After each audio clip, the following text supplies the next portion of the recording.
tey ñu ngi sant yàlla tey dañ fi teewee tey si Kolda ñu ñëw fii di def lu ñuy wax CRD boo xamante ne tey ministre du tourisme et des transports aériens muy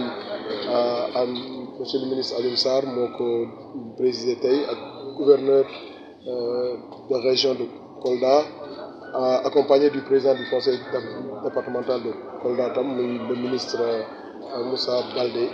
ak service aéroportuaire yëpp DG ANACIM ak AIBD nga xamante ni moom la président de la République dënk aéroport bi ma ne fan yële daaw il y a moins d'1 an président de la République dafa adopté woon lu ñuy wax plan stratégique hub aérien mu ne Sénégal dafa war a nekk célébé yoon aéroport Afrique de l'Ouest yëpp célébé yoon boobu pour ñu créer ko il faut que suñu aéroport yi foo jógee Afrique nga mën fi ñëw soo jógee Guinée nga mën a ñëw fii soo jógee Labé nga ñëw Kolda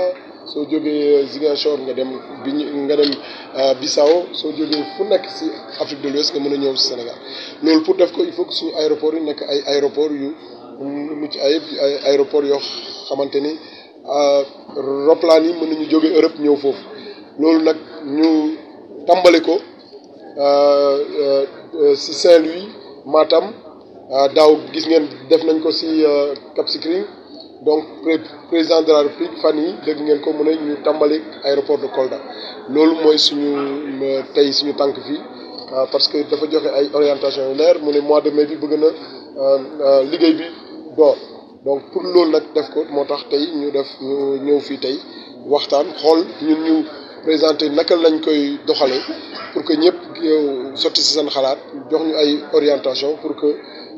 incha allah weeru koor bi su jeexee rek mooy début mai ñu mën a tàmbali liggéey bi nga xam ne dina durer juróom-benn weer nga xam ne léegi avion yu mag yi mën nañu ñëw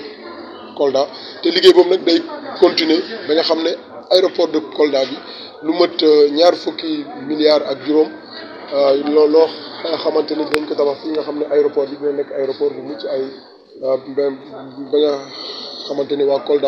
Kolda dina aéroport bi du rek pour avion yi ñëw fa dafa nekk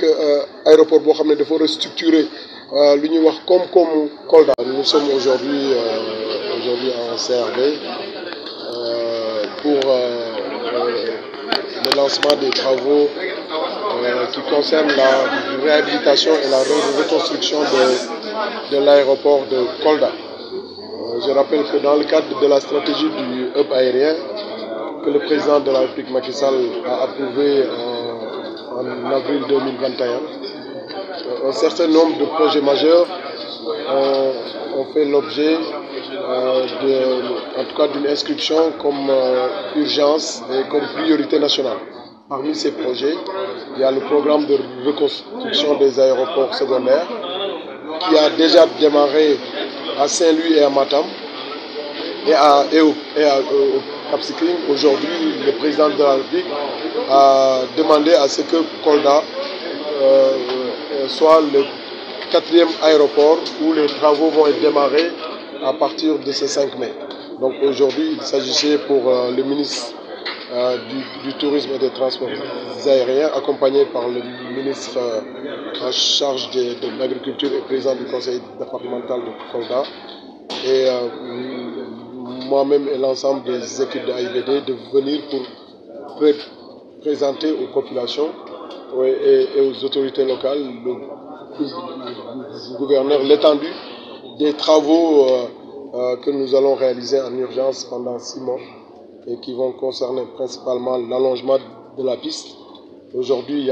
a que des avions de type ATR qui peuvent atterrir à Kolda. Demain, ça sera des Airbus A320, des Airbus A220 qui pourront quitter l'Europe et venir directement à Kolda, donc dans 6 mois. Donc cela veut dire que c'est vraiment Kolda redevient un aéroport à dimension internationale. Et donc nous allons démarrer cette mise en norme dès le mois de mai, et également la reconstruction de l'aérogare et un ensemble d'aires de stationnement, la construction de nouveaux murs de clôture pour sécuriser davantage en tout cas les habitudes